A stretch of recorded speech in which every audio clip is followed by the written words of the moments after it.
المصدق المصطفى الأمجد محمود الأحمد أبي القاسم محمد. اللهم صل على محمد وآل محمد وعجل فرجهم. بيته الطيبين الطاهرين المعصومين المظلومين المعتدين الذين أذهب الله ليذهب عنكم الرجس أهل البيت ويطهركم تطهيرا. اللهم صل على محمد وآل محمد وعجل فرجهم. أما بعد فقد قال رسول الله صلى الله عليه وسلم اللهم صل على محمد وآل محمد وعجل فرجهم. زينوا مجالسكم بذكر علي بن أبي طالب. اللهم صل على محمد وآل محمد وعجل فرجهم. السلام عليكم يا حاضرون محفل ورحمة الله وبركاته. وعلیکم السلام ورحمۃ اللہ وبرکاتہ.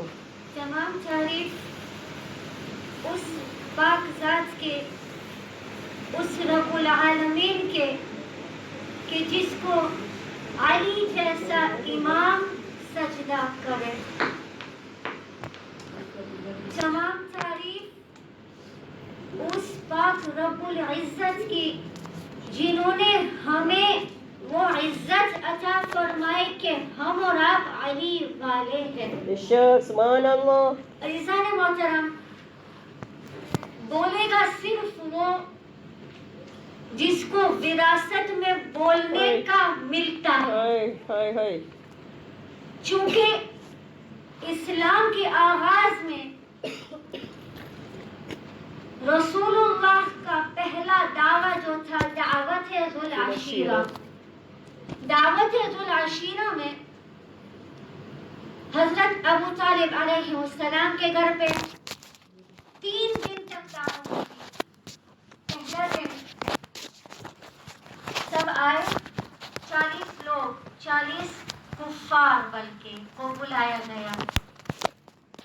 40 کفار آئے پاک دامن ابو طالب کے یہاں پہ نیاز کھا کے. جب رسول اللہ کو اٹھنا ہے، کچھ بولنا ہے، تو ابلیس سے بڑا ابلیس جو ہے اٹھتا ہے اور روک دیتا ہے. ابو طالب علیہ السلام ارشاد فرماتے ہیں کل پھر دعوت ہوگی. دوسرا دن پھر دعوت ہوتی ہے اور پھر ابلیس دوبارہ کھڑا رہتا ہے اور سب کو وہاں سے ہٹا دیتا ہے، محفل کو، جمع کو ڈیزولو کر لیتا ہے. حضرت ابو طالب علیہ السلام پھر فرماتے ہیں کہ کل پھر دعوت ہوگی. تیسرا دن کفار آئے، 40 کفار پاک گھرے ابو طالب پہ، ابو طالب کے صدقہ کھائے. اب جو محمد کو یہاں سے اٹھنا ہے تو وہاں سے ابلیس دوبارہ کھڑا ہوتا ہے. یہاں ابلیس کھڑا ہوا، یہاں شیطان کھڑا ہوا، یہاں رحمان کا بندہ کھڑا ہوا، یہاں کفر پیدا ہوا، یہاں کفر کھڑا ہوا، یہاں ایمان کھڑا ہوا، یہاں کفر کھڑا ہوا، یہاں کل ایمان نہیں بلکہ کل ایمان کا باپ حضرت ابو طالب کھڑے ہوئے اور کہتے ہیں کہ محمد پیغام دو. محمد پیغام دیتے ہیں. اب الہام کس کو آتے ہیں؟ الہام جو ہے صرف رحمان والے کو نہیں بلکہ شیطان والے کو بھی آتے ہیں. یاد کرو وہ منظر جب رسول اللہ نے کہا کاغذ اور قلم لاؤ تو وہ لوگ نے کہا تھا حسیان ہے، کیونکہ شیطان نے الہام دے دیا تھا کہ محمد لکھنے والا کیا ہے. اور یہاں پہ حسیان والے کہنے کا بزرگوار دادا نے ان کو پتا چل گیا تھا کہ محمد کو بولنا کیا ہے، اسی لیے وہ بھی وہاں سے چھپ کرانے لگے. مگر یہاں پہ اگر ابو طالب کھڑے نہیں ہوتے تو اسلام ادھر سے ہی، اسلام کا نام نہیں رہتا، نشان نہیں رہتا، اسلام مر بھی جاتا اور اسلام کو دفنانے کے لیے کوئی ہوتا بھی نہیں۔ اگر یہ صدقہ حضرت ابو طالب نہیں ہوتا تو یہاں پہ حضرت ابو طالب کھڑے ہوئے اور کہتے ہیں محمد فرمائیے، پیغام دیجئے، تو اب ہیٹرک تو مارنا تھا ان کو، مگر ہوا کیا؟ بولنے والا، ٹاپک یہ ہے نا، بولنے والا وہ بولتا ہے جس کو وراثت میں بولنے کا ملتا ہے۔ رسول اللہ بولنے لگے، کہنے لگے کہ میں رسول ہوں، بولو اللہ ایک ہے، میں رسول ہوں۔ اب کون ہے؟ میں اسلام کا پیغام لایا ہوں، کون ہے؟ ایک کرسچین رائٹر ایڈورڈ گبنز اپنی کتاب میں لکھتا ہے کہ رسول نے جب کہا کون ہے جو میرا ولی بنے گا، جو میرا وصی بنے گا اور میرا بعد میرا سکسیسر بنے گا، تو وہاں پہ ایڈورڈ گبنز بولتا ہے، ایڈورڈ گبنز بھی لکھتا ہے اور اسلامک ساری کتابیں میں یہ منظور ہے، یہ لکھی ہوئی ہے، یہ نقل کیا گیا ہے کہ ایک 10-11 سال والا بچہ بول اٹھا۔ بولنے پر بات ہے نا کہ بولتا کون ہے؟ 10 سے 11 سال والا بچہ بول اٹھا۔ رسول اللہ نے پوچھا کہ میرا وصی کون بنے گا، میرا ولی کون بنے گا، میرے بعد میرا جانشین کون بولے گا؟ چپ رہنے والے چپ رہے، بولنے والا بولا یا رسول اللہ 3 دفعہ۔ رسول اللہ نے کہا یا علی بیٹھ جاؤ۔ پھر بولا، رسول اللہ نے پھر پوچھا، پھر امام علی نے اٹھا، پھر رسول اللہ نے کہا یا علی بیٹھ جاؤ۔ رسول کو پتا ہے کل کو پلٹنے والے پلٹیں گے، اسی لیے رسول بھی کہہ رہے چانس دو بیٹا، پہلا چانس دو۔ تو تیسری بار جب مولا علی اٹھتے ہیں، رسول ارشاد فرماتے ہیں یا علی انت ولی انت وصی، یا علی تم میرا ولی بنے گا، تم میرا وصی بنے گا، میرے بعد تم جانشین بنے گا۔ اللہ نے کہا اب بولنے کی بات ہے، کس نے چپ رہا؟ وہ چپ رہ گئے۔ آج اس محفل میں ہم یہ دیکھنے آئے ہیں کہ وراثت میں کس کو بولنا ملا ہے۔ اب رسول ابو طالب امام علی علیہ السلام، علی ابن ابی طالب بول اٹھا انا یا رسول اللہ، انا یا رسول اللہ، میں مجھے چانس دو۔ کیوں؟ کیونکہ علی کا بھی مشن ہے، مگر بولا وہیں پہ 40 کفار کے درمیان ایک کل ایمان بولا، اسی لیے یہاں پہ جو بولتا ہے وہ پھر سے کل ایمان میں بولتے ہیں۔ نعرہ حیدری، نعرہ صفدری، خاموش ہے تو دین کی پہچان ہے علی، خاموش ہے تو دین کی پہچان ہے علی، اگر بولے تو لگتا ہے کہ قرآن ہے علی۔ قرآن تو دیتا ہے ہمیں دعوت ایمان، قرآن تو دیتا ہے ہمیں دعوت ایمان، مگر ایمان کیا کہتا ہے؟ ایمان کہتا ہے کہ میری جان ہے علی۔ نعرہ حیدری، نعرہ صفدری، بر علی و اولاد علی بلند ترین صلوات صلی علی محمد و آل محمد وعجل۔ تو اللہ سبحانہ و تبارک و تعالی نے سورہ رحمان میں ارشاد فرمایا، بسم اللہ الرحمن الرحیم، هل جزاء الاحسان الا الاحسان۔ اے ابو طالب، اے ابو طالب، 40 کفار میں تم نے ارشاد فرمایا محمد میرے مولا بول، اب تیرا احسان میں 1.25 لاکھ کے درمیان رسول اللہ سے کہلواؤں گا، بول من کنت مولا فہذا علی المولا۔ حیدری، حیدری، جیو سلامت رہو۔ تو عزیزان محترم، عزیزان سامعین گرامی، بولتا وہ ہے کہ جس کو وراثت میں ملتی ہے، اور بولتا صرف وہ ہے جو حق پہ ہوتا ہے۔ تو عزیزان محترم، جو قول ہمیں شرف حاصل ہوئی، زین مجالسکم بذکر علی ابن ابی طالب. رسول اللہ ارشاد فرماتے ہیں اپنی محفلوں کو زینت دو کیونکہ علی کا ذکر عبادت ہے.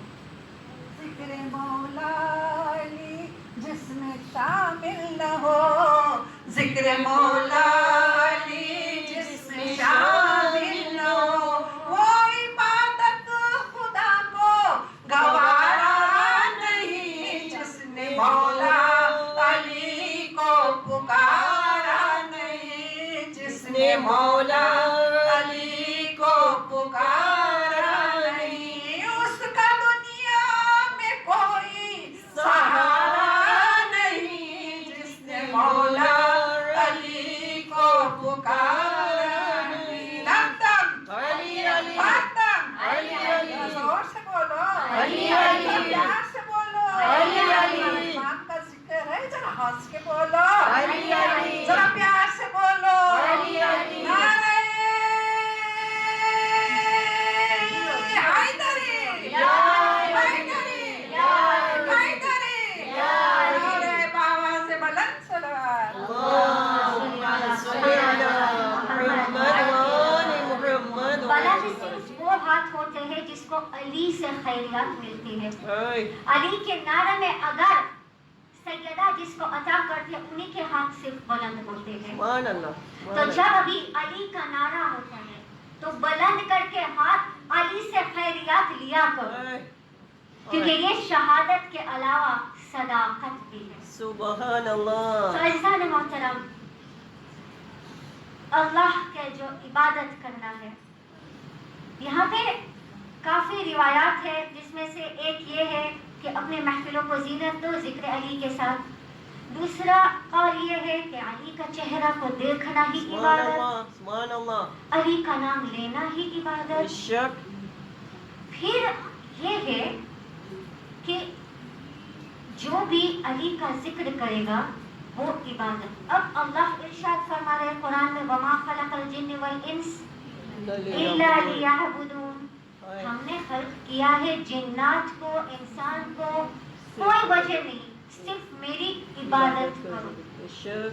پھر جس کو کہتے ہیں پاور آف ایٹرنی علی کو دے دیا. عبادت کرنا بھی ہے اللہ کی. کہا جاتا ہے عبادت خدا کی کرنا ہے تو ذکر علی کہو کرو, کیونکہ علی کا ذکر میرا ذکر ہے, میرا ذکر خدا کا ذکر ہے, خدا کا ذکر عبادت ہے. تو گویا ہم پوچھیں گے خدایا ذرا یہ بتائیے, خدا آپ, خالق آپ, رازق آپ, عبادت کرنا چاہیے تیری ذات کی, بٹ رسول اللہ ارشاد فرما رہے کہ علی کی ذکر کرو تو عبادت بنے گا. کیسے؟ تو آواز شاید آواز غیب آئے گی کہ اس وقت جہاں پہ خدا کو کوئی جانتا نہیں تھا, نبی کی کوئی مانتا نہیں تھا, تو ایسے عالم وقت میں, ایسے عالم جہل میں, جاہلیت کے دور پہ علی کا بول اٹھنا خدا کو پہچانوایا, نبی کا منوایا. تو اس لیے ذمہ داری رہ گئی خدا کی اور نبی کی بھی, اس لیے احسان رہ گیا ابو طالب کے بیٹے کا جو آج تک ہے, جو پردہ غیب میں ہے. تبھی تو اللہ کہتا ہے کہ رسول علی جو ہے رکوع میں زکات دیتا ہے, علی کی نماز, علی کی ایک وار سارے کائنات کی عبادت کے برابر اور اس سے بھی زیادہ, کیونکہ ہم کہاں, ہماری عبادت کہاں, علی کی وہ ایک وار کہاں. تو علی کا ذکر عبادت, اپنے محفلوں کو زینت دو علی کے ذکر. گویا میں پوچھوں گی خدایا یہ علی علی علی علی ہر جگہ کیوں؟ تو شاید آواز غیب آئے قرآن پڑھنا عبادت, مگر ہم اگر قرآن پکڑ کے بولے قرآن قرآن قرآن قرآن, کیا ثواب ملے گا؟ عبادت ہوگی نہیں. نماز پڑھنا فرض عبادت, اگر مصلی پہ کھڑے رہیں نماز نماز, صلاۃ صلاۃ صلاۃ, عبادت نہیں. بلکہ علی ابن ابی طالب نے اتنے احسان فرمائے ہیں دین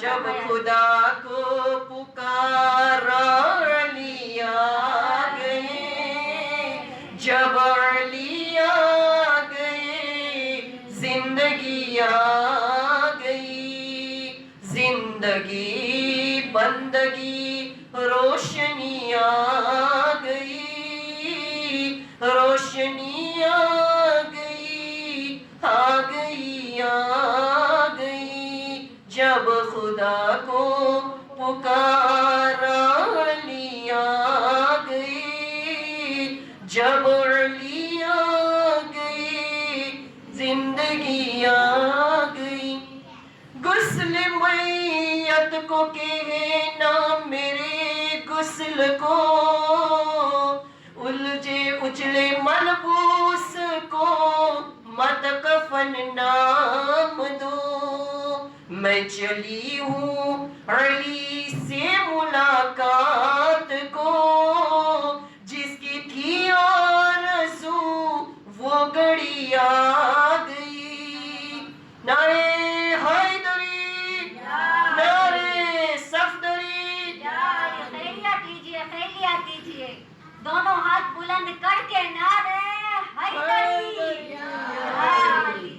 لہذا علی علی کرنا عبادت، چاہے زبان نہیں بولے گا دل تو بولے گا، اور علی کی پہچان، علی والوں کی پہچان۔ عزیزان محترم، آج کے شب ہمیں یہ چاہیے کہ ہم ہماری ماؤں کو جا کے شکر کریں، کیونکہ علی کی محبت کسی باپ کی وراثت سے نہیں ملتی بلکہ ماں کی طہارت سے ملتی ہے۔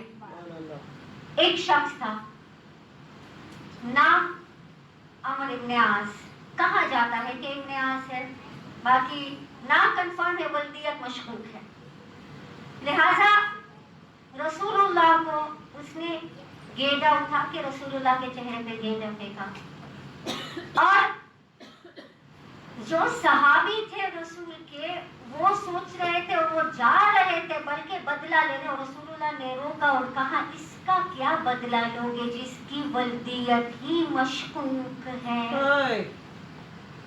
اب یہ بچہ جا کے اپنی ماں سے پوچھتا ہے، اماں یہ بتاؤ میرا باپ کون ہے؟ غور فرمائیے گا، اماں یہ بتائیے میرا باپ کون ہے؟ تو ماں کہتی ہے آس کے تو بیٹے ہو، تو یہ آپ بتا رہے ہو ماں، سچ بتائیے باپ کون ہے؟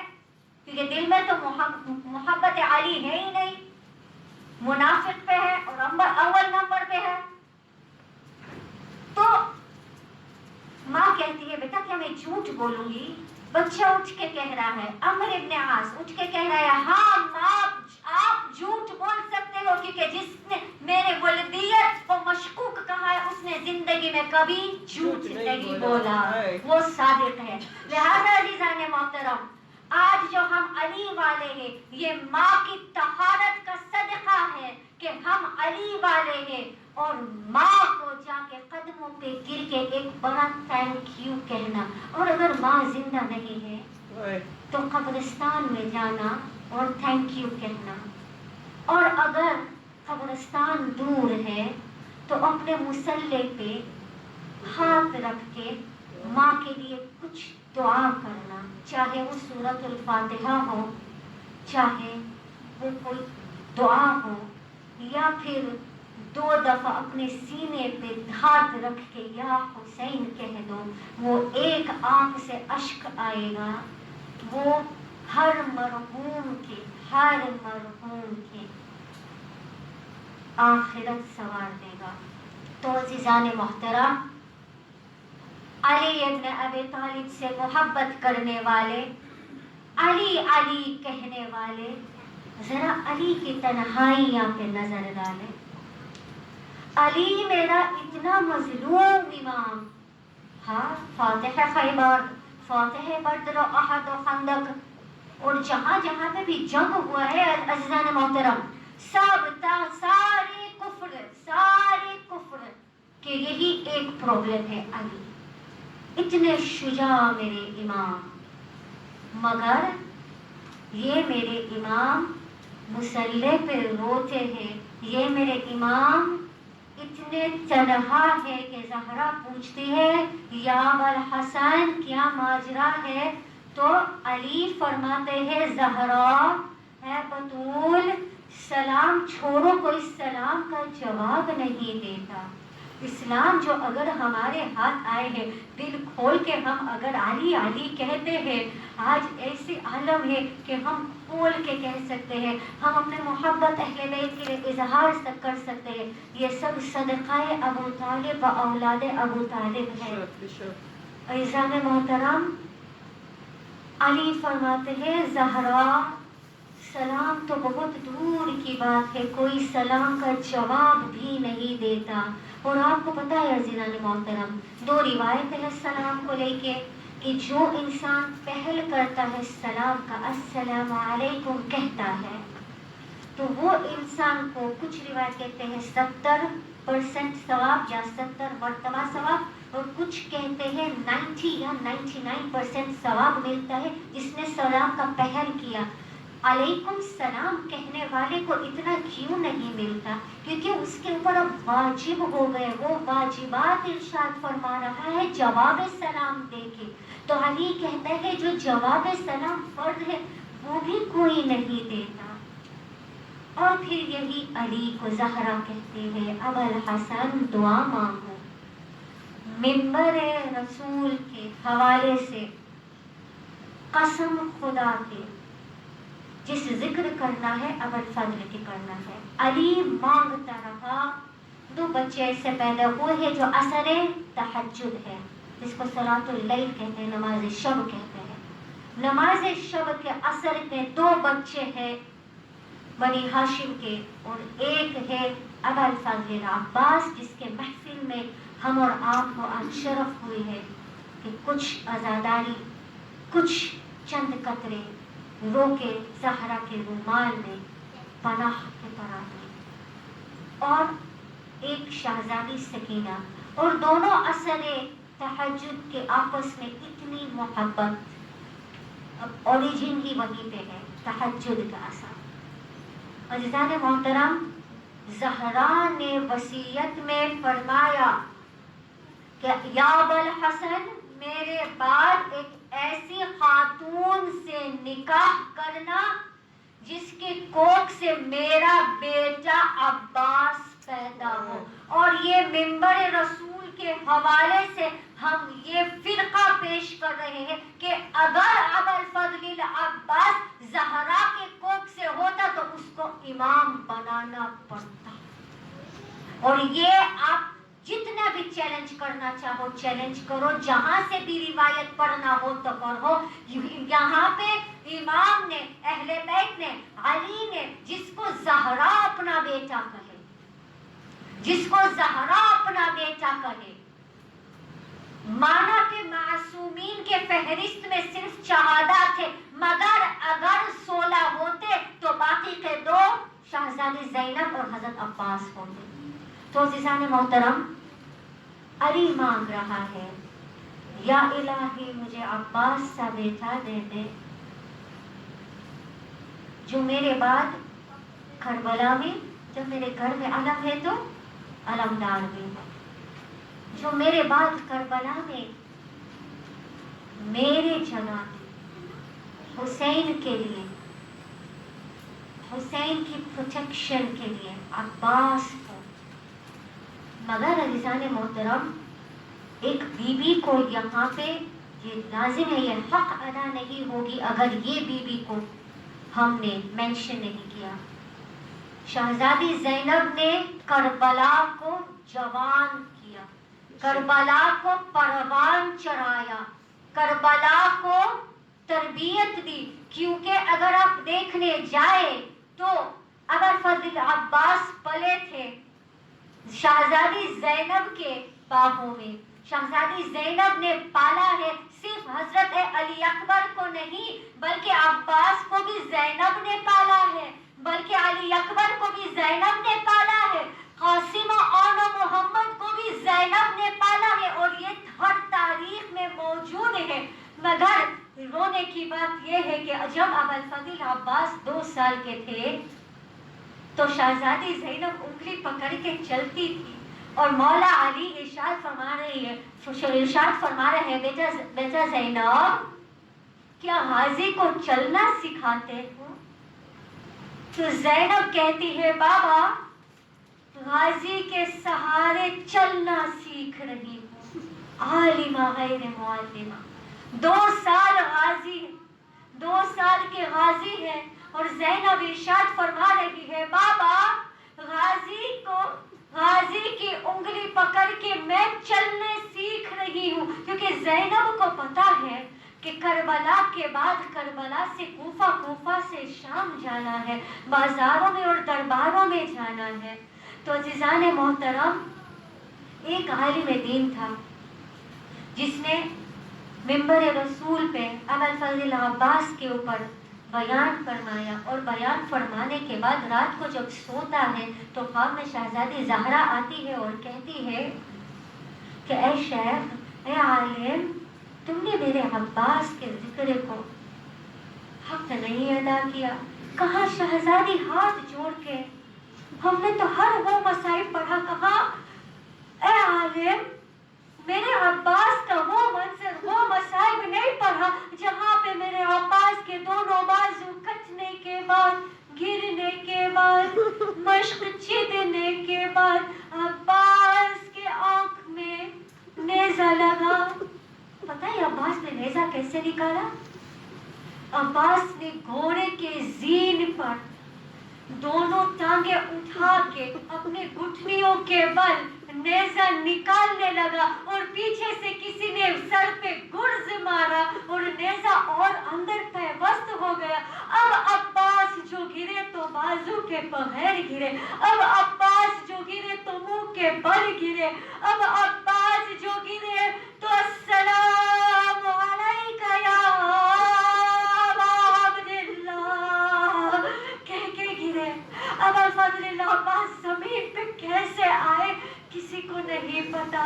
اب الفضل عباس زمین پہ منہ کے بل کیسے گرے؟ وہ نیزہ جو آنکھ میں پیوست تھا اور پیوست ہو گیا ہوگا، دل شکست، آنکھ میں نیزہ پیوست۔ اب الفضل عباس نے صدا دی، اور زہرا یہ فرماتی ہے کہ روز قیامت جب مجھے پوچھا جائے گا کہ اے زہرا تیرے شیعوں کی شفاعت کے لیے تم کیا لائی ہو، تو میں عباس کے دونوں بازو سب سے پہلے پیش کروں گی اللہ کے بارگاہ میں، اور سب سے پہلے یہ انتقام مانگوں گی کہ میرے عباس کے دونوں بازو۔ اب الفضل عباس زمین پہ گرے، حسین کا غم کمر ہوا، صدا بلند ہوئے اے عباس تیرے جانے سے میری کمر ٹوٹ گئی۔ حسین پہنچتے ہیں، کبھی گرتے ہیں کبھی اٹھتے ہیں، ہم کمر لے کے حسین پہنچتے ہیں، ہم کہیں گے حسین ہم کمری تو ہے ہی۔ حسین عباس کے پاس پہنچتے ہیں اور عباس ارشاد فرماتے ہیں اے آقا میرے لاش کو خیمے میں نہ لے جانا، کیونکہ سکینہ سے میں شرمندہ ہوں، آقا حسین شرمندہ ہوں، سکینہ کو کیسے منہ دکھاؤں گا؟ سکینہ میری لاڈلی پانی کے لیے تڑپ رہی تھی، سکینہ بچیوں کو ساتھ میں ملا کے کہتی تھی اے بچوں میں دعائیں مانگتی ہوں۔ اب یہ جو گیلے اشک ہو گئے ہیں نا، اب آپ لوگ فرش عذاب پہ اپنے دائیں ہاتھ رکھ کے جو دعائیں مانگنا ہے دعائیں ضرور قبول ہوگی۔ اب الفضل عباس کے جو مرتبہ ہے باب الحوائج کے، کیونکہ عباس کے صرف 2 خواہشات تھے پورے زندگی میں، عباس کے صرف 2 خواہشات تھے، ایک منکران اہل بیت، منکران حسین کو نیست و نابود کرنا، اور دوسرا سکینہ تک پانی پہنچانا، اور عباس کے دونوں خواہشیں مٹ گئے فرات کے دریا پہ۔ تو تو اللہ نے کہا عباس اب تمہیں ہم باب الحوائج بنائیں گے، جو جو جہاں جہاں بھی تیرے نام سے مانگے گا، تیرے صدقے سے مانگے گا، اس کی ہم دعائیں رد نہیں کریں گے۔ تو عباس کہتے آقا حسین میرے بدن کو، میرے لاش کو خیمے میں نہ لے جانا، میں شرمندہ ہوں۔ اب آخری فرقہ اور یہ رحمت تمام ہوگی، کیونکہ آزادانی امام زحمت کبھی نہیں ہوتی، رحمت ہوتی ہے، تو یہ رحمت تمام ہوگی۔ آخری فرقہ جب حضرت عباس علیہ السلام کا لاش جب تربت دیکھنے گئے، تربت بنایا گیا، تو ایسا لگا کہ یہ عباس کی تربت ہے یا علی اصغر کی، کیونکہ عباس کے لاش کو اتنا پامال کیا گیا، اتنا پامال کیا گیا کہ گویا ایسا لگ رہا تھا کہ 6 ماہ کا لاش۔ اور عباس کا قد کتنا تھا کہ جب گھوڑے کی زین پہ بیٹھتی تھی تو ان کے پیر جو ہے وہ زمین پہ رگڑتے تھے، اور اتنا لمبے قد والے عباس کی قبر چھوٹے علی اصغر کے قبر کے برابر۔ اس مظلومی کے صدقے میں الہی، اس مظلومی کے صدقے میں الہی تمام مؤمنین و مؤمنات کے گناہان کبیرہ و صغیرہ معاف فرما۔ جو آئے ہیں، جو فرش عزا پہ نہیں آئے، سب کے دعائیں و دل مرادیں قبول کر، کیونکہ باب الحوائج سقائے سکینہ کے دربار میں ہے۔ اس سقا کے صدقے میں سب کی پیاس بجھاتے، کسی کو علمی پیاس ہے، کسی کو کہیں اور پریشانی ہے، سب پریشانیوں کو دور فرما۔ اور جو شہداء ہے، جو مرحومین ہیں، خاص کر کے جن کے 40واں منانے آئے ہیں، مرحوم صفدر کے تمام گناہان کبیرہ و صغیرہ کو معاف فرما، اور تمام مرحومین کو اہل بیت کے جوار میں مقام اعلیٰ عنایت فرما۔ بانی مجلس کی دعائیں قبول فرما۔ ارحمنا برحمتک یا ارحم الراحمین۔ اللہم عجل عجل عجل